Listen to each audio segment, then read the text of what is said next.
కోడి కూతల్లే ఒల్లిరుసుకుందే కోడెలాగల్లే యాప పుల్లల షేదు నమిలిందే రామ రామ రామ రామ తలకు పోసుకుందే నా నేల తల్లే అలికి పూసుకుందే ముగ్గు సుక్కల్లే సత్తి మూటల్లే సగబెట్టుకుందే బాయి దిర్కన పల్లె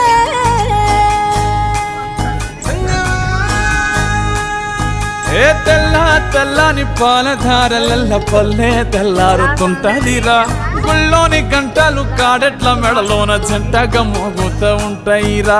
నాగలి భుజాన పెట్టుకుంటే దోస్తులు చెయ్యేసినట్టేరా కొట్టు గోదా పక్కన ఉంటే కొండంత బలగం ఉన్నట్టురా చల్లగాలి మోసుకొచ్చేరా సేను శిలకల ముచ్చట్లు దారి పొడుగు సెట్ల కొమ్మలా రాలుతున్న పూల సప్పట్లు గట్టి మోపులు కాల్వ